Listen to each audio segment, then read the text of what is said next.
Hi everybody, welcome back. This is another secret from our book reading.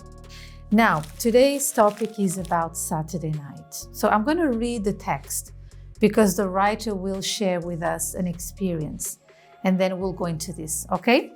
It says, "Do you know something which used to drive me crazy when I was single and alone? Saturday nights. There was nothing worse than being alone on a Saturday night. It was really quite depressing. I used to feel lonely, and that is dangerous. I did not know how to handle that, and so I'd give in to my thoughts. I thought of the past, former relationships, and let my mind go astray without barriers. And when I realized, I felt sorry for myself," she says.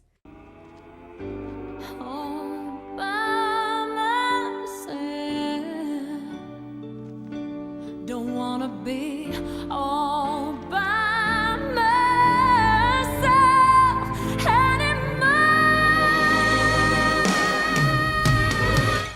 I did not have Jesus at the time, so this is a very important point you should remember, okay? But I know that the same thing happens to those who have him. For many, Saturday is the same struggle with thoughts running riot, she says. The devil enjoys that.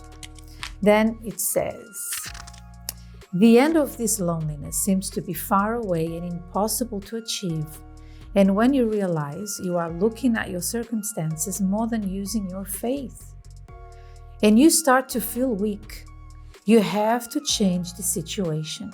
If loneliness sets in, fight against it." Now, there is also a task, which we'll go into that in a second. But let's talk a little bit about this. So she's talking about this experience that she had when she was single. Obviously, reading this chapter, we need to understand where is she from. So she lived in Brazil. What is the culture there? Although we also have a culture here. So in Brazil, they have this habit. Saturday night is date night. You go out with your friends, with your girlfriend, boyfriend. So she's saying that before she became a Christian, before she gave her life to Jesus, this used to bother her a lot when she was alone, when she wasn't in a relationship. Now, like she said, and I agree, maybe for you here or wherever you are watching us from, maybe it's not a Saturday, maybe it's another day during the week where you feel lonely. You start thinking about your past relationships and you feel very tempted to call an ex-boyfriend.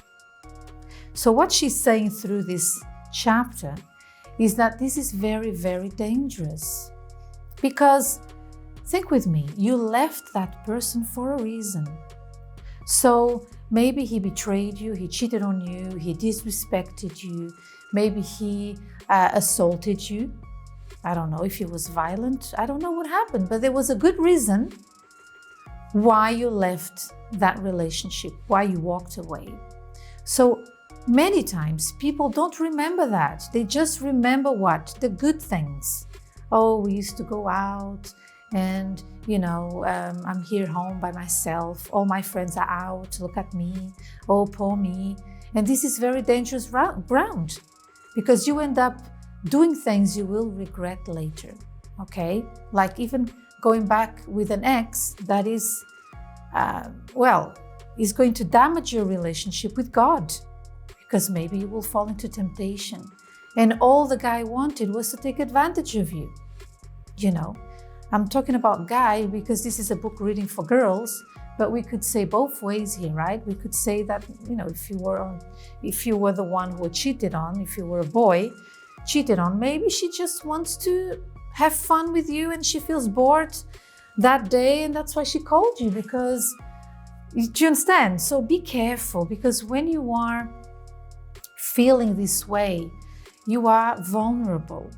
So what should you do? You should plan your Saturday or any other day, depending on how you feel and when you feel like this, you should know, every Tuesday I tend to feel lonely. I'm alone in the house. there's nobody around, that's when so-and-so goes out with her boyfriend. Maybe you share a flat with a friend and she goes out with a boyfriend on a Tuesday, and that reminds you that you are alone. First of all, to be alone is a very good thing because you have time to think about life, to think about what happened in the past.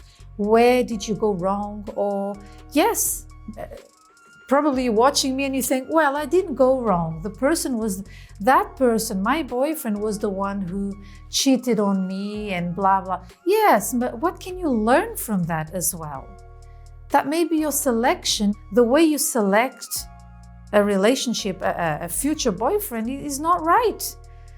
So you made a mistake there.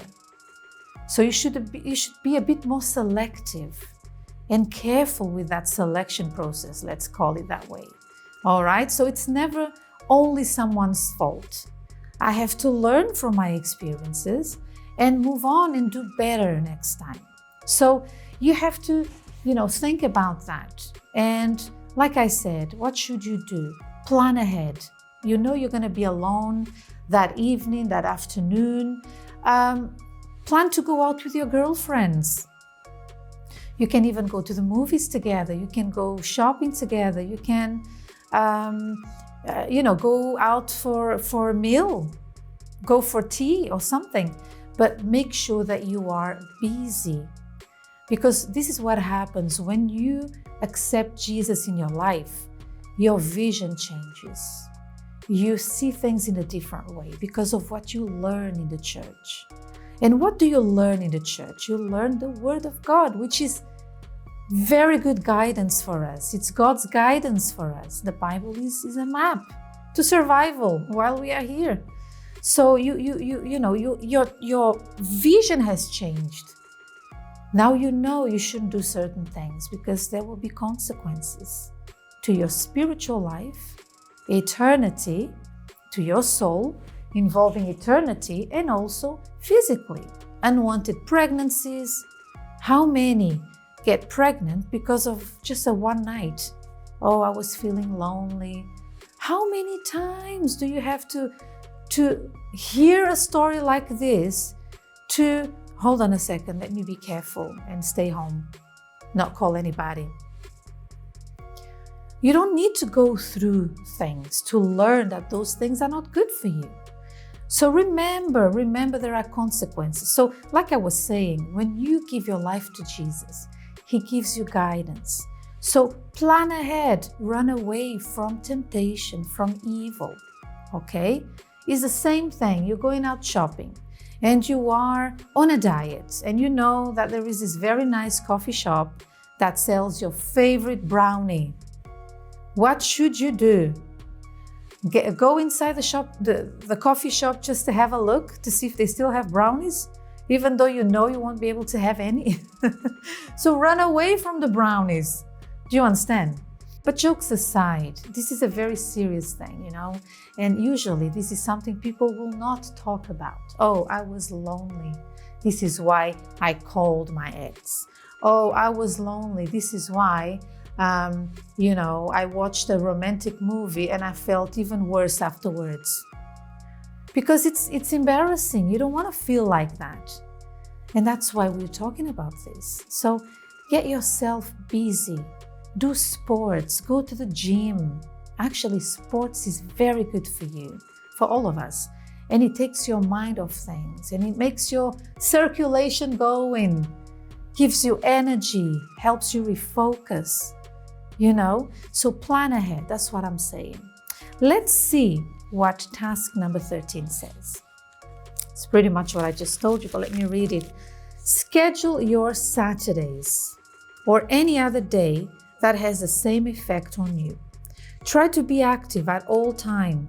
Schedule movies with your friends or any other activity.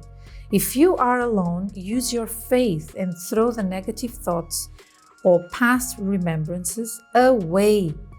Don't give them a chance. Don't let your mind become weak. Take control, okay?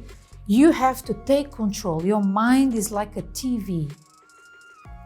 When you watch TV, you are there sitting on your sofa and you turn the TV on and you have the remote on your hand, what do you do when you don't like the channel? You switch to another. So learn to do that with your thoughts, with your mind. It is possible, okay, to change the channel, let's say, of your thinking. So get up and do something. Go to the church. Go to church if you have an afternoon free and you don't know what to do. Your house is clean, your laundry is done, and ladies, you will always hear me talk about this. You've prepared your meals, you've done what you had to do, and you still have an afternoon left. Go to church. There's so many things you can do in the church. You can get together with a few friends in church and prepare something for the VYG. You can help clean the church. You can help evangelize. Just plan ahead, okay? Be careful. All right, so I think that's all for now. If you have any questions, please send us an email. We'll be more than happy to reply, okay? God bless you. Join us again next time. Bye-bye.